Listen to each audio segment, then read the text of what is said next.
Hello friends, welcome to the new topic schedules of the constitution. Normally a question is asked on schedules of the constitution is basically a question for match the pair. But more than a question, everyone should be aware about what are schedules of the constitution and which 12 schedules of the constitutions are there, and everyone must mug up all these 12 schedules of the constitution. It is very essential. We will try to understand all these schedules of the constitution in a somewhat understandable manner.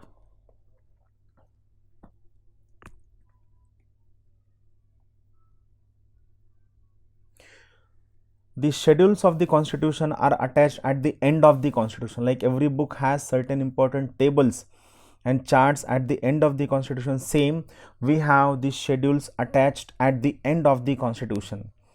Original constitution had just only 8 schedules. Then later on 4 additional schedules have been added to the Indian constitution.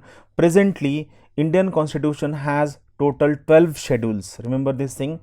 Original constitution had only 8 schedules. Currently Indian constitution has total 12 schedules. Last 2 lines are very important. Whenever you are writing your answer in UPSC mains and you want to conclude your answer, these 2 lines should be put in your conclusion. First, schedules are an integral part of the constitution, and second, schedules form basic structure of the Indian constitution. These 2 lines are very important. I repeat once again, schedules are an integral part of the constitution, and second, schedules form basic structure of the Indian constitution. These are very important facts from examination point of view. Now we will try to understand all these schedules one by one, and at the end of the lecture we will have summary of this entire all 12 schedules. We will try to understand this every schedule one by one. Also we will be discussing all these schedules in the respective chapters also. Here we will just have an introduction about all these schedules. First schedule, it talks about names of the states. It talks about names of the states and their territorial jurisdiction. These 2 points are covered in first schedule, names of the states and their territorial jurisdiction. Also it covers names of the union territory and their extent. So remember, these 2 different words are there, name, state, UTs, but here one point is different. It is territorial jurisdiction, whereas here the word used is their extent. The most important 2 articles which are related with first schedule of the Indian constitution are Article 1 and Article 4. We are going to discuss these 2 articles in next few lectures. Article 1 and Article 4 are 2 crucial most article linked with first schedule of the Indian constitution. Now second schedule, it talks about emolument. Like second schedule, it contains provisions which are related with the emolument, like salary, allowances, privileges given to various important constitutional functionaries. So it covers 3 important things. First it talks about emolument, then it talks about allowances, and it talks about privileges given to various important constitutional functionaries. So it talks about whom? It talks about President of India and Governor of a state. So the executive at the center and executive at the state are covered in second schedule. Then it talks about Speaker and Deputy Speaker of the Lok Sabha, Chairman and Deputy Chairman of the Rajya Sabha. Similarly, it talks about Speaker and Deputy Speaker of the State Legislative Assembly and Chairman and Deputy Chairman of the Legislative Councils in the state. Like, see, it is going on parallelly. Like President, Governor, Speaker, Deputy Speaker, Lok Sabha, Speaker, Deputy Speaker, Legislative Assembly, Chairman, Deputy Chairman, Rajya Sabha, Chairman, Deputy Chairman, Legislative Council. Same. It talks about the allowances given to Supreme Court as well as High Court.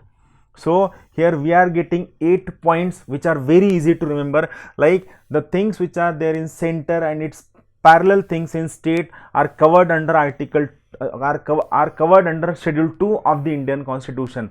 I repeat, which are these 4 pairs are there: President, Governor, Supreme Court Judge, High Court judge, Speaker, Deputy Speaker at Lok Sabha Legislative Assembly, Chairman, Deputy Chairman at Rajya Sabha and Legislative Council. And the ninth important functionary covered is, it is CAG. CAG stands for Comptroller and Auditor General. Remember, CAG has most important article, which is Article 148 of the Indian Constitution. UPSC and various central level competitive examinations ask this article many times in examination. So remember this thing, CAG has an CAG's important article is Article 148. So emolument, allowances and privileges of these 9 important functionaries, 9 classes of important functionaries is given in second schedule of the Indian Constitution. These are certain important articles. If possible, try to remember it. If it is not possible, don't worry about it. UPSC never asks you such factual questions which are somewhat more detailed and somewhat more deeper.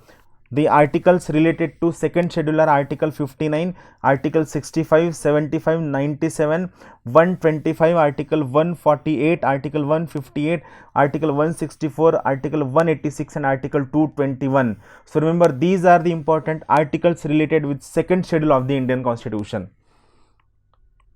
Now third schedule talks about form of oath. It talks about form of oath or affirmation of various important functionaries. Like third schedule contains the oath of union ministers, then candidates who are contesting election for the parliament, then third, members of the parliament. Now these 3 points make clear that every minister has to take 3 oaths. I repeat once again, every minister has to take 3 oaths. First, when he is filling his form for contesting the election. Second, when he becomes member of the parliament, and third, when he becomes minister. So I repeat once again, every minister has to take 3 oaths. First one, when he is contesting the election. First one, when he is contesting the election. Second, when he becomes member of parliament, and third one, when he becomes union minister. So remember this point from examination point of view, very important. Now this third schedule also contains the oath of judges of the Supreme Court. Also it contains oath of CAG. Just few minutes back we have seen what is the article of CAG. It is Article 148. Remember this important article. Also, like central government, it covers the oath of 3 important functionaries. One is state minister, second, the candidate who is contesting election to state legislature, and third, members of the state legislature. So these again, every ministers in state has to take 3 important oaths. This you must remember. And judges of the High Court. So this is very basic. Now how to remember schedules from prelims point of view? Like for example, first schedule is very clear. आप जब भी किसी से मिलते हो तो मिलने के बाद आप पहले आपको उसका नाम और पता पूछते हो, करेक्ट है. So first schedule must talk about name and territorial extent. Now how to remember second and third schedule. So इसमें एक सिंपल ट्रिक मैंने आपको बताना है. वो ऐसे है कि पहले वो आदमी पूछता है कि आप मुझे पैसा दोगे तो मैं ओथ लूंगा. Like that's why second schedule talks about emolument like पैसा, third schedule talks about oath. So वो कहता है कि पहले आप मुझे पैसा दो तभी मैं ओथ लूंगा, अगर आप मुझको पैसा नहीं दोगे तो मैं ओथ नहीं लूंगा. So for remembering the schedules, first schedule is about names, second schedule is about पैसा, that is emolument, third schedule is about oath. So remember this thing. The important articles which are related with third schedule are Article 75, then 84, then 99, 124, 146, 173, Article 188 and Article 219. We are going to study all these articles in detail during the respective lectures. Now fourth schedule, it talks about the representation of various states in the Rajya Sabha. Allocation of seats in the Rajya Sabha to various states and union territories. Remember this thing, it is fourth schedule. Remember this thing, how many seats are allocated to which particular state in Rajya Sabha is given in fourth schedule of the Indian Constitution. It has 2 important articles. One is Article 4, second is Article 80. Here I want to give you one very important definition of Rajya Sabha. Remember this thing, Rajya Sabha is representative of state government. This is important definition of Rajya Sabha. I repeat once again, Rajya Sabha is representative of state government. Whenever you are being asked this question, what is Rajya Sabha? So the simplest definition of Rajya Sabha is representative of state government. Very, very important. Now, fifth schedule, like here I have written 5 like this, right? But many a time when we are in hurry, we write 5 like S, right? Why you have to remember this S? Because fifth schedule, it talks about the provisions relating to administration and control of scheduled area and scheduled tribe. So here in scheduled area, first word is S. In scheduled tribe, first word is S. So fifth schedule, it talks about a scheduled area and scheduled tribe. To remember scheduled area and scheduled tribe, 5 is written like S. So make this mnemonic like 5 is written like S. So it means fifth schedule talks about administration and control of scheduled area and scheduled tribe. We are going to study detailed chapter on scheduled area and scheduled tribe in next few lectures. The important article of fifth schedule is article 244. Remember this article. Now sixth schedule.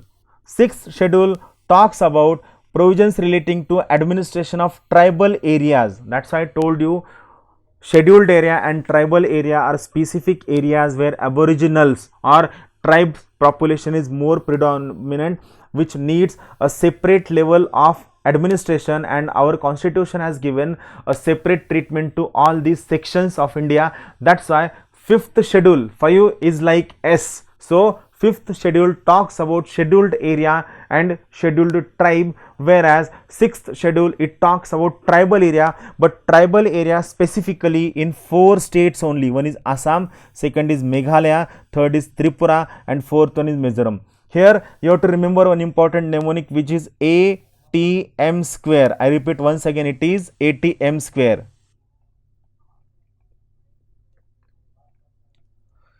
Assam, Tripura, Meghalaya, and fourth one is Mizoram. Many a time we go in the ATM to draw money, but here remember, this ATM does not contain Manipur. This is very, very important. Or it happens that we make mnemonic while studying and we forget it while entering into the examination hall. So remember, this ATM square do not cover Manipur. I repeat once again, though it is ATM, it does not cover money, it does not cover Manipur. So sixth schedule talks about administration of tribal areas in specifically 4 states of Assam, Tripura, Meghalaya, and Mizoram. It covers administration of 10 important districts, and the most important articles related with the sixth schedule are article 244 and article 275. I repeat once again, the important articles related with the sixth schedule are article 244 and article 275. Now, which are those 10 districts are there in Assam? Also one important thing, from prelims point of view, you have to mug up all these 10 districts. It is important, don't neglect it. These 10, the names of these 10 districts are very, very important from UPSC prelims point of view. Assam has 3 important districts. One is Karbi Anglong, second is North Kachhar Hills district, and third one is Bodoland Territorial Area district. I repeat once again, Assam has 3 important districts. One is Karbi Anglong, second is North Kachhar Hills district, and third one is Bodoland Territorial Area district. Assam has these 3 important districts. Then Tripura covers only one district, which is the Tripura district. So Tripura has only one autonomous district under tribal area, which is Tripura Autonomous District. Then from Meghalaya, it is Garo Hills district, Khasi Hills district, and third one is Jaintia Hills district. You must have studied in geography that Meghalaya has 3 important hills. They are actually hill district. One is Garo, second is Khasiya, and third one is Jaintia. Remember these 3 important districts. And last one is Mizoram, whose 3 important districts, which are Chakma, second is Mara, and third one is Lai. I repeat once again, Chakma, Mara, Lai. Let's have a brief look at the names of these 10 districts. In Assam, these are 3: Karbi Anglong. Here spelling mistake is there, it is Karbi Anglong. Second is North Kachhar Hills District. Third one is Bodoland Territorial Area District.